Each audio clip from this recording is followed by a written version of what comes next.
자, 오늘 하나님 주시는 말씀 계속해서 히브리서 11장입니다. 24절부터 26절까지 우리 지난주에 이어서 모세의 믿음 두 번째입니다. 히브리서 11장 24절에서 26절까지 말씀 제가 봉독하도록 하겠습니다. 믿음으로 모세는 장성하여 바로의 공주의 아들이라 칭함받기를 거절하고 도리어 하나님의 백성과 함께 고난받기를 잠시 죄악의 낙을 누리는 것보다 더 좋아하고 그리스도를 위하여 받는 수모를 애굽의 모든 보화보다 더 큰 재물로 여겼으니 이는 상 주심을 바라봄이라. 아멘. 우리의 삶을 돌아보면 인생의 어떤 부분에 터닝 포인트들이 있습니다. 예를 들어서 직장이나 직업을 바꾼다든지 우리의 삶의 터닝 포인트가 되는 거죠. 한국에서 미국으로 삶의 터전을 옮겼다. 굉장히 큰 터닝 포인트가 되는 것입니다. 내가 이 배우자를 선택해서 결혼을 했다. 자, 이런 것들이 우리의 삶에 굉장히 중요한 터닝 포인트가 될 것 같습니다. 자, 그런데 이런 우리의 터닝 포인트들은 우리의 선택과 관련되어 있습니다. 내가 무엇을 선택했느냐가 어떤 터닝 포인트를 가져오느냐를 결정할 때가 많이 있습니다. 자, 근데 어떤 선택을 할 때 중요한 것이 뭐냐면 나에게 분명한 철학이 있느냐, 나에게 분명한 가치가 있느냐, 나에게 분명한 기준이 있느냐 하는 부분입니다. 그렇지 않고 철학이 없어요, 가치도 없어요, 기준도 없어요. 자, 그러면 상황에 밀려서 선택을 하게 되고 그리고 나서 후회하게 되는 경우들이 참 많이 있습니다. 자, 오늘 본문에 보면 모세의 선택 그리고 그 선택에 이어지는 삶의 터닝 포인트를 이야기하고 있습니다. 자, 모세가 40세가 되었을 때 중요한 선택을 하게 됩니다. 이 선택은 모세의 삶을 완전히 바꿔버리는 그러한 터닝 포인트가 되었습니다. 자, 이때 모세에게 기준이 있었다는 것입니다. 모세는 이 기준을 따라 선택했습니다. 자, 이때 모세의 기준이 무엇이었느냐? 바로 하나님을 향한 믿음이었습니다. 오늘 우리가 읽은 히브리서 11장 24절부터 26절을 보면 모세가 어떤 기준으로 또 선택을 했는가, 모세의 믿음이 선택했던 굉장히 중요한 세 가지 동사를 우리에게 이야기해주고 있습니다. 오늘은 저희가 이 세 가지 동사를 한번 살펴보도록 하겠습니다. 첫 번째 동사는 저희가 지난 수요일날 살펴보았는데 거절했다라고 하는 동사입니다. 자, 모세의 앞에는요, 왕이 될 수 있는 기회가 있었습니다. 왕이 될 수 있는 기회입니다. 이거 작은 기회가 아니죠. 엄청난 기회입니다. 자, 그런데 모세가 그것을 거절했어요. 대단한 믿음입니다. 대단한 용기입니다. 자, 엄청난 유혹이었을 텐데 어떻게 모세는 이 유혹을 거절할 수 있었을까? 자, 자기 자신이 누구인지를 알았습니다. 우리 지난 수요일날 묵상했죠? 모세는 자기 자신이 누구인지를 알았습니다. 자, 내가 누구인지를 모르면요, 분위기에 따라 흔들릴 수밖에 없습니다. 상황에 따라 흔들릴 수밖에 없습니다. 하지만 모세는 자기가 누구인지를 알았어요. 누구에게서 배웠다고요? 자, 유모의 역할을 했던 자기 친어머니 요게벳으로부터 모세는 하나님을 배웠습니다. 너는 애굽의 왕자이기 전에 하나님의 자녀이다. 자, 이 배움, 그래서 모세가 가지고 있었던 나는 누구인가라고 하는 이 신앙의 정체성이 모세의 삶의 가장 결정적인 순간에 모세의 선택을 결정했습니다. 여러분, 결국 내가 하나님을 얼마나 아는가, 하나님과의 관계 속에서 나는 과연 내가 누구인지를 알고 있는가, 자, 이것이 중요한 순간에 우리의 선택을 좌우하게 되는 것입니다. 모세는 이것을 알았기 때문에 결정적인 인생의 순간에 믿음의 결정을 내릴 수가 있었습니다. 자, 모세의 선택의 기준이 되었던 두 번째 동사는요, 더 좋아했다라고 하는 단어입니다. 자, 더 좋아했어요. 자, 그럼 이건 무엇을 의미할까요? 자, 비교할 수 있는 두 가지 선택이 있었다는 것이죠. 자, 그럼 모세 앞에 어떤 선택이 있었을까요? 자, 25절에 보니까 모세 앞에 이 두 가지 선택이 있었습니다. 하나는요, 하나님의 백성과 내가 고난을 함께 받을 것이냐. 하나님의 백성과 함께. 자, 그때 하나님의 백성이 누구였어요? 이스라엘 백성들 어떤 상태였습니까? 노예였어요. 노예. 인간 대우를 받지 못하던 노예였습니다. 자, 그런 노예였던 하나님의 백성들과 함께, 그들과 함께 고난을 받을 것이냐, 아니면 바로의 공주의 아들로서 낙을 누릴 것이냐. 자, 이 두 가지 선택이 모세에게 있었다는 것입니다. 자, 여러분, 낙이 무엇입니까? 낙, 즐거움이죠. 즐거움. 우리가 살아가면서 여러분 어떠세요? 내 삶에 어떤 그 즐거움의 요소가 있다면, 나를 즐겁게 하는 어떤 요소가 있다면 그것을 거절하기가 참 어려울 것 같습니다. 그 즐거움 속에 유쾌함이 있고요. 또 그 유쾌함 속에서 내가 사실 행복을 누리게 될 가능성이 많습니다. 그 사람들은 다 이런 즐거움을 누리기를 좋아합니다. 자, 그런데 우리가 여기서 주목해야 될 부분이 있는데 뭐냐면, 성경이 이 낙을 이야기하면서 뭐라고 이야기를 하고 있냐면 이것이 죄악의 낙이래요. 죄악의 낙. 그러면서 이 죄악의 낙은 어떤 특징이 있느냐? 잠시 누리는 것이다. 자, 이렇게 표현하고 있습니다. 자, 여러분 다시 말씀드리면 죄악의 낙은요, 잠시뿐입니다. 영원하지 않습니다. 그래서 죄악의 낙은 우리에게 무엇이 되냐 하면 속임수가 되는 거예요. 속임수예요. 잠시. 자, 여러분, 세상이 우리에게 주는 낙은 우리에게 즐거움을 줄 수 있지만 영원하지 않습니다. 잠시라는 것을 우리가 기억해야 됩니다. 제가 책을 읽다 보니까 이런 내용이 하나 있더라고요. 자, 많은 분들이 강아지를 키우시죠. 요즘 웬만한 집에 강아지는 다 키우는 것 같습니다. 자, 훈련된 영리한 개는 모르는 사람이 던져주는 음식은 먹지 않는다고 합니다.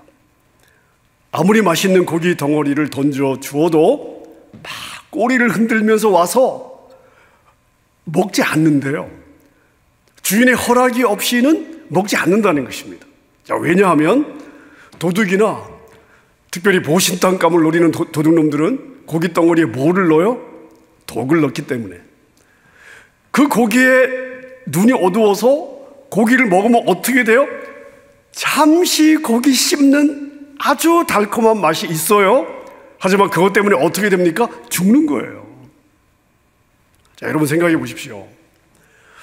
생각 없는 개도 아무거나 먹으면 잠시 씹는 즐거움 뒤에 죽는 걸 알고 안 먹는데, 하물며 천상에 속한 하나님의 자녀들이 세상에 속아서 그 길이 죽는 길인 줄 알면서 그 세상의 즐거움을 따라 살아서 되겠습니까? 자, 모세는 이것을 알았다는 것입니다. 세상의 낙은 잠시다. 잠시라는 거예요. 그래서 모세는 어떻게 했어요? 세상의 낙을 선택하지 않았습니다. 오히려 하나님의 백성과 고난받기로 선택한 것입니다. 자, 그런데 여러분, 이 히브리서 11장 25절을 보면 아주 재미있게 표현하고 있습니다. 만약 그 백성이 모세 자기의 백성이었다면 아마 모세는요, 자기 백성이었다면 포기했을 수도 있습니다. 자, 그러나 그 백성이 누구의 백성이에요? 하나님의 백성이에요. 나는 누구예요? 하나님의 자녀예요. 나도 하나님의 백성입니다. 그래서 모세는 그들이 하나님의 백성이기 때문에 그들과 함께하는 것이 비록 고난의 길이긴 했지만 그것을 선택했다고 성경이 우리에게 이야기해주고 있는 것입니다.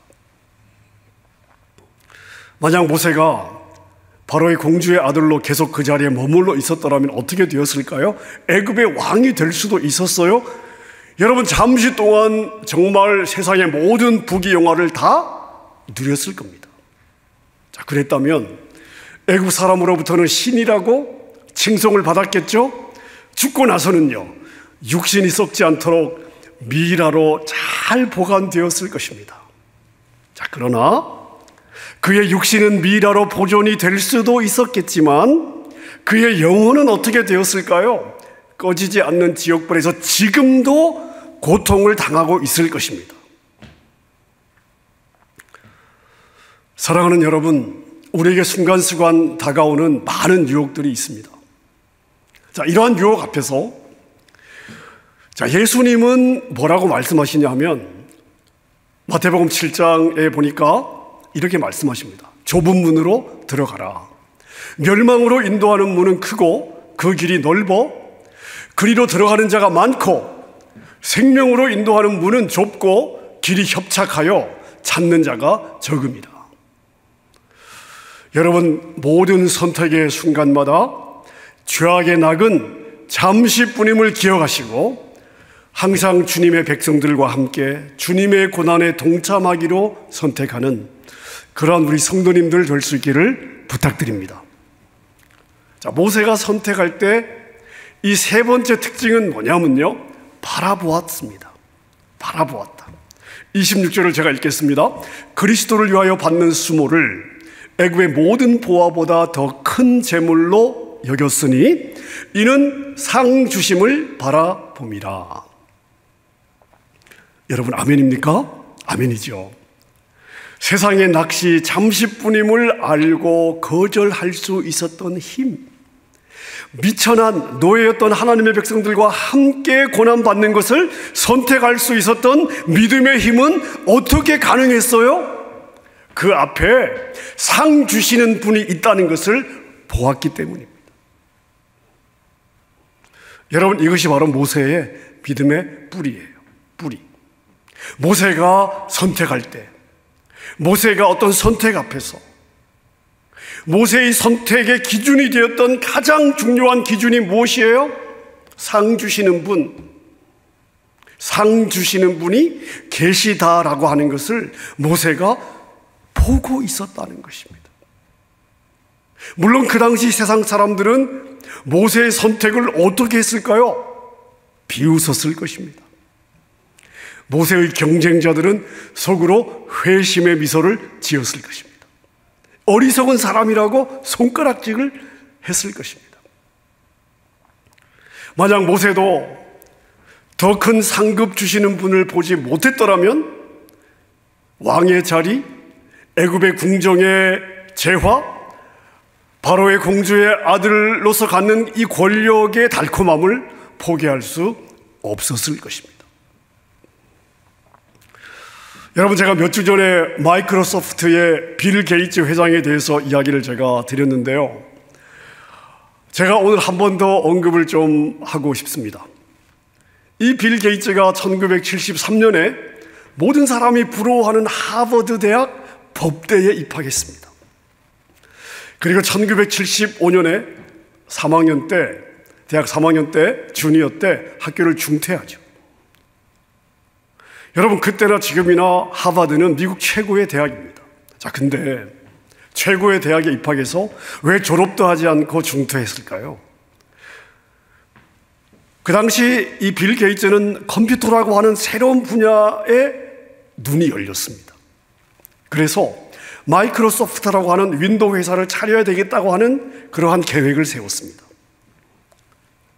자, 이런 계획을 세우고 나니까요, 아니, 내가 컴퓨터 사업을 할 텐데, 컴퓨터 비즈니스를 할 텐데 법대 졸업장이 무슨 소용이 있어요? 그래서 학교를 중퇴했습니다. 아마 주변에 거의 모든 사람들이 다 미쳤다고 했을 것입니다. 특별히 이 빌 게이츠의 아버지가 상당히 그 당시에 잘 나가던 변호사였는데요. 아들이 명문 중에 명문 하버드 대학에 입학을 했습니다. 하버드 법대에 입학을 했습니다. 얼마나 자랑스러웠겠습니까? 더군다나 이 빌 게이츠의 아버지가 나중에 고백하는 걸 보면요, 빌 게이츠가 자기의 뒤를 이어서 변호사로서 성공했으면 좋겠다라는 마음이 많이 있었답니다. 근데 하버드 대학에 입학했잖아요. 얼마나 좋아요. 근데 졸업을 하지 않고 학교를 때려쳤습니다. 자, 그런데 지금 그 결과가 어떻게 되었을까요? 자, 과감하게 대학을 포기하고 세운 마이크로소프트 회사가 어떤 회사인지 제가 여러분에게 설명하지 않아도 될 것 같습니다. 요즘은 이 아마존의 누굽니까? 베이조스? 밀려가지고, 좀 밀리긴 했지만, 정말 오랫동안 세계에서 가장 돈이 많은 사람에 랭크되었었습니다. 그리고 지금까지 역사상 가장 많은 돈을 기부한 사람으로 기록되고 있습니다. 자, 여러분, 빌 게이츠가 장래가 보장된 하버드 법대 졸업장을 왜 포기했습니까? 공부가 하기 싫어서요? 아니잖아요. 게을러서요? 아니잖아요. 왜 남들이 비웃는 길을 선택했습니까? 왜 부모의 가슴에 못을 박는 그러한 결정을 했습니까? 자, 물론 지금 내가 가는 길도 괜찮은 길입니다. 성공이 보장된 길입니다. 편안하고 쉬운 길이에요. 그것도 할 수 있어요. 하지만 이 빌 게이츠의 눈에 뭐가 보였냐면요, 남들의 눈에 보이지 않는 이 컴퓨터의 미래가 보인 거예요. 그러니까 하버드 대학을 졸업할 때는 다른 사람에게 모험처럼 보였을 수도 있지만, 그 컴퓨터의 미래를 보는 빌 게이츠에게는 이 하버드를 졸업하고 이 회사를 창립하는 게 훨씬 더 확실한 길로 보였던 것이죠. 자, 여러분, 이게 뭐냐? 이게 바로 믿음입니다. 이게 믿음이에요. 자, 히브리서 우리가 11장을 시작하면서 저희가 1절부터 3절까지 서론이라고 제가 말씀을 드리고 묵상을 했었는데요. 자, 히브리서 11장에 이렇게 나와 있습니다. 믿음은 바라는 것들의 실상이요 보지 못하는 것들의 증거다. 여러분, 이것이 믿음은 뭐냐? 믿음에 대한 정의예요. 성경이 믿음을 어떻게 정의하고 있어요? 믿음은 바라는 것들의 실상이요 보지 못하는 것들의 증거다. 자, 한마디로 쉽게 표현하면 믿음은 뭐냐? 믿음은 보는 것이다 하는 의미입니다. 믿음은 뭐냐? 남들이 보지 못하는 것을 보는 거예요. 남들의 눈에 안 보여요. 근데 그게 보여요. 자, 그러니까 보지 못하는 사람들에게는 어려운 길처럼 여겨지겠죠. 어리석은 결정처럼 비추어질 수도 있습니다. 하지만 보고 가는 사람에게는 이건 정말 그냥 확실한 길이 되는 것이죠. 자, 여러분, 그렇다면 믿음이 좋다, 무슨 의미가 되겠습니까? 남들이 보지 못하는 것을 보는 거예요. 큰 믿음을 가졌다, 남들이 보지 못하는 것이 보인다는 의미입니다. 믿음이 아직 어려요? 무슨 의미예요? 아직 보이는 게 별로 없다, 이런 의미입니다. 자, 그럼 모세에게 믿음이 있었다면 모세가 무엇을 보았다는 것입니까? 잠시 후에 있게 될 상급을 보았다는 의미입니다. 여러분, 성경에서 믿음의 삶을 살았던 사람들의 공통점이 바로 히브리서 11장 1절에 이 믿음을 가지고 있었던 것입니다. 믿음은 바라는 것들의 실상이요 보지 못하는 것들의 증거니 보았던 사람입니다. 남들 눈에는 안 보였는데 그것을 보았던 사람들이에요. 그렇기 때문에 세상의 조롱과 세상의 비난과 세상이 이해할 수 없어도 그 믿음의 길을 타협하지 않고 걸어갈 수 있었다는 것입니다. 예수님은 어떻게 그 모진 십자가를 질 수 있었을까요? 히브리서 11장이 끝나고 바로 이어지는 히브리서 12장 2절에 보니까 이렇게 이야기하고 있습니다. 그는, 누구의 예수님은요, 그 앞에 있는 기쁨을 위하여 십자가를 참으셨대요. 그 기쁨을 위하여 십자가를 참으사 부끄러움을 개의치 아니하시더니 하나님 보좌 우편에 앉으셨느니라. 예수님께서 십자가를 지실 수 있었던 힘은 어디서 나왔어요? 십자가 그 길을 통과하면 기다리고 있을 기쁨,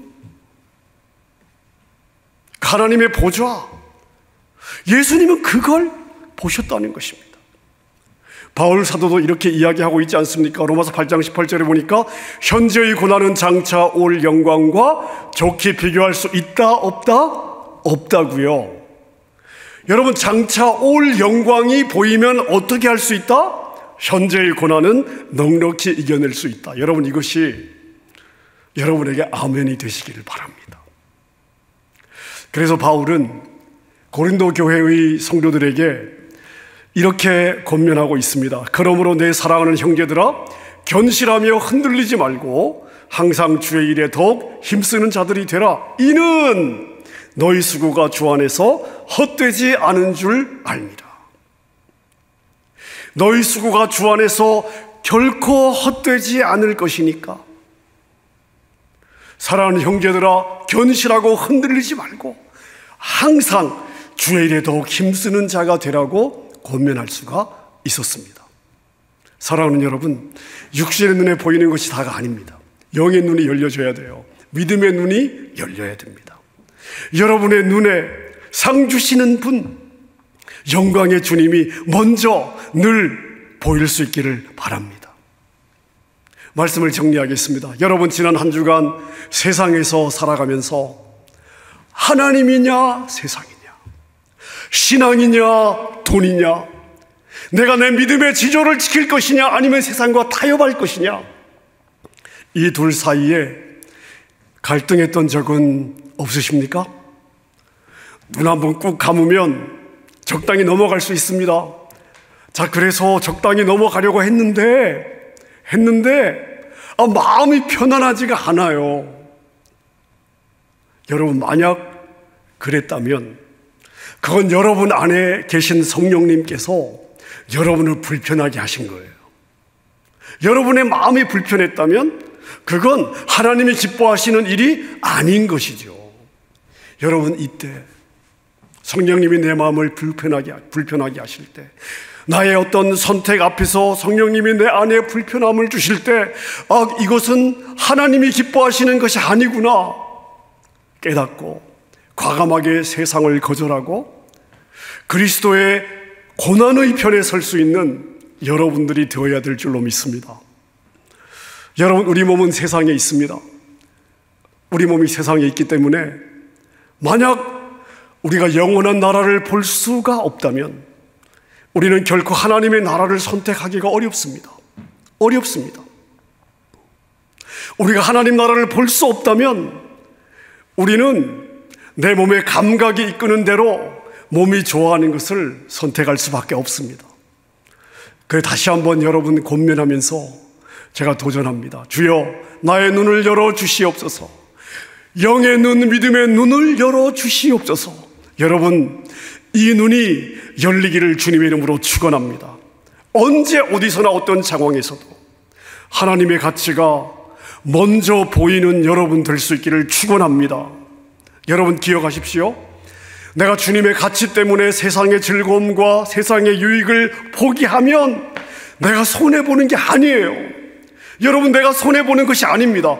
모세가 바로의 공주의 아들로서 왕자의 위치를 포기했어요. 그래서 모세가 손해보았습니까? 아니잖아요. 내가 하나님의 가치 때문에, 내가 하나님의 자녀이기 때문에 세상의 즐거움, 세상의 유익, 눈앞에 있는 세상의 낙을 내가 포기한다면 우리 하나님은 반드시 더 좋은 것으로 반드시 갚아주십니다. 하나님은 반드시 갚아주시는 줄로 믿으시기를 바랍니다.